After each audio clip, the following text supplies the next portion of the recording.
Viewers, आज के video में हम देखेंगे कक्षा 9वीं संस्कृत विषय का अर्धवार्षिक परीक्षा का पेपर।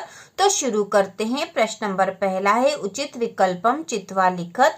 तो यहाँ उचित विकल्प चयन करके हमें लिखना है। इसमें पहला है हिमालयः इतस्मिन् पदे संधि अस्ति। हिमालय इस पद में कौन सी संधि है? तो इसका उत्तर आएगा दीर्घ संधि। हिमालय में दीर्घ संधि है। अगला है नमस्ते इतस्य पदस्य संधि विच्छेद अस्ति। नमस्ते इस पद का संधि विच्छेद क्या होगा? तो वो होगा नमः धन्ते। नमः धन्ते। अगला है जगत धन ईश इतस्य संधि पद अस्ति। जगत धन ईश का संधि पद क्या होगा? तो इसका उत्तर होगा जगदीशः। अगला है पितरो इतस्मिन् पदे समास अस्ति। पितरो इस पद में समास कौन सा है? तो इसका उत्तर होगा द्वंद्व समास। अगला है अधोलिखितेषु द्विगु समासस्य उदाहरणम अस्ति। नीचे लिखे में से द्विगु समास का उदाहरण कौन सा है? तो इसका उत्तर होगा पंचवटी। पंचवटी द्विगु समास का उदाहरण है।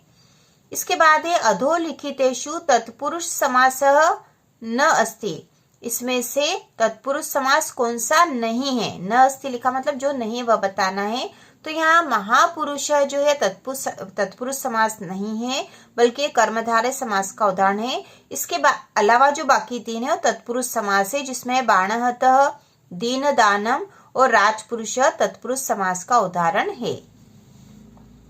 इसके बाद प्रश्न नंबर दूसरा देखेंगे। उचित विकल्पम चित्वा लिखत। यहाँ पे भी उचित विकल्प चयन करके हमें लिखना है। तो इसका कवाला है कृषकः ग्रामं प्रति गच्छति तस्मिन् वाक्ये अव्ययं पद अस्ति। तो अव्यय पद हमें बताना है इस वाक्य में। तो कृषकः ग्रामं प्रति गच्छति, इसमें प्रति जो है अव्यय है, ठीक है, प्रति इसका उत्तर होगा। इसके बाद खवाला है अधोलिखितेषु अव्यय पदम नास्ति। नीचे लिखे में से अव्यय पद कौन सा नहीं है? नास्ति लिखा मतलब जो नहीं है वह बताना है। तो यहाँ पे जो पुत्र लिखा है अव्यय नहीं है। इसके अलावा जो तीन है अव्यय है, जो है अत्र, तत्र और कुत्र, ये अव्यय पद है। इसके बाद ग वाला है अधोलिखितेषु अव्यय पदम अस्ति। नीचे लिखे में से अव्यय पद है। तो यहाँ पे अव्यय है यथा। मया, कथा और गया अव्यय नहीं है। अगला प्रश्न है प्राचार्य तस्मिन् पदे उपसर्ग अस्ति। प्राचार्य इस पद में उपसर्ग कौन सा है? तो यहाँ प्र उपसर्ग है, ठीक है, प्र। इसके बाद है पठितवान तस्मिन् पदे प्रत्यय अस्ति। पठितवान इस पद में प्रत्यय है, तो यहाँ पे कतवतु प्रत्यय है। इसके बाद है तुमुन प्रत्यय से उदाहरणम अस्ति। तुमुन प्रत्यय का उदाहरण है, तो इसका उदाहरण है गंतुम। अगला प्रश्न है उचित विकल्पम चित्वा लिखत। यहाँ उचित विकल्प का चयन करके लिखना है। तो इसका कवाला है पठधन कत्वा एतस्य पदम भविष्यति। पठधन कत्वा, इससे मिलकर जो पद बनेगा वह होगा तो पठित्वा। इसके बाद अगला प्रश्न है उचित विकल्पम चित्वा लिखत। तो उचित विकल्प का चयन करके हमें लिखना है। यहाँ पे भी इसमें कवाला है अग्निः इतस्य पदस्य पर्याय पदम अस्ति। अग्नि इस पद का पर्याय मतलब पर्यायवाची शब्द बताना है, तो वह होगा अनलः। ख है कमलम इतस्य पर्याय पदम न अस्ति। कमलम इस पद का पर्याय नहीं है, तो जो पर्यायवाची इसका नहीं वह बताना है। तो उत्पलम कमल का पर्यायवाची नहीं है। इसके अलावा जो ये तीन पद है सरोज, पयोधः, नीरज, ये कमल के पर्यायवाची हैं। इसके बाद गवाला है प्राचीनम इतस्य विलोम पदम अस्ति। प्राचीन इसका विलोम पद है, तो इसका विलोम पद है नवीनम। इसके बाद है सूर्यास्तः इतस्य विलोम पदम अस्ति। सूर्यास्त इसका विलोम पद है, तो इसका पद है सूर्योदयः। इसके बाद अगला प्रश्न है अधोलिखितेषु पदयुग्मेषु विशेषण विशेष्य पदम च पृथक पृथक चित्वा लिखत। तो यहाँ पे विशेषण और विशेष्य पद हमें अलग अलग करके लिखना है। तो जो शब्द दे रखे हो खिन्नः बालकः पलायमानं श्वानं प्रीतः बालकः त्वरमाणः वयस्यः। तो विशेषण और विशेष्य अलग अलग छाटने। तो विशेषण वे शब्द होते जो किसी संज्ञा सर्वनाम की विशेषता बताने वाले शब्द होते हैं, ठीक है। विशेषता बताने वाले शब्द विशेषण कहलाते हैं, और विशेष्य पद वे होते हैं जिसकी विशेषता बताई जाती है। तो इसमें जो पहला है खिन्नः बालकः, इसमें खिन्नः विशेषण है और बालक विशेष्य है, क्योंकि बालक की विशेषता है कि वह खिन्न है। तो खिन्न विशेषण है और बालक विशेष्य है। पलायमानम श्वानम में श्वान विशेष्य है और पलायमानम विशेषण है। प्रीतः बालक में प्रीतः विशेषण है और बालक विशेष्य पद है। और इसी प्रकार त्वरमाणाः वयस्या में वयस्याः विशेष्य है और त्वरमाणाः विशेषण है। इसके बाद अगला जो प्रश्न है, भिन्न वर्गीय पदानि चित्वा लिखा। तो यहाँ भिन्न वर्ग वाला पद लिखना था जो अलग है। तो यहाँ थे काकः, शुकः, मयूरः, बालकः। तो बालकः भिन्न है, ये तीन अलग है। ख वाला है भिन्न वर्गीय पदानि चित्वा लिखत। भिन्न वर्गीय यहाँ पे भी लिखना है, मतलब जो अलग है वह शिक्षक, अध्यापक, छात्र, गुरु। तो यहाँ छात्र अलग है, बाकी तीन शिक्षक से ही संबंधित है। इसके बाद अगला है भिन्न वर्गीय पदानि चित्वा लिखत। यहाँ पे भी भिन्न वर्ग वाला पद लिखना था। तो यहाँ है कृषक, कुंभकार, रजक, शिल्पकार, मूषक। तो मूषक अलग है क्योंकि मूषक मतलब चूहा होता है।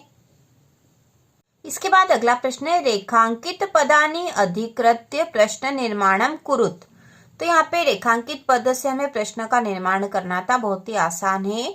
तो इसमें पहला है मोदकानि, यह रेखांकित शब्द था, मतलब इसके नीचे लाइन खींची हुई है। पूज्य निमित्तानि रचितानि आसन। तो इससे हमें प्रश्न का निर्माण मतलब प्रश्नवाचक वाक्य बनाना है। तो मोदकानि के स्थान पर आएगा कानि और बाकी वाक्य इसी प्रकार से होकर आखिरी में प्रश्नवाचक चिन्ह हम लगा देंगे, तो यह इसका उत्तर हो जाएगा। तो हम मोदकानि के स्थान पर लिखेंगे कानि पूजा, पूज्य निमित्तानि रचितानि आसन और प्रश्नवाचक चिन्ह। तो प्रश्नवाचक वाक्य बन गया है। दूसरा है कुक्कुरः मानुषाणाम मित्रम अस्ति। तो इससे भी हमें प्रश्न का निर्माण करना है। तो यहाँ पे मानुषाणाम के स्थान पर हम लिखेंगे केशाम। कुक्कुरः केशाम मित्रम अस्ति और प्रश्नवाचक चिन्ह आ जाएगा।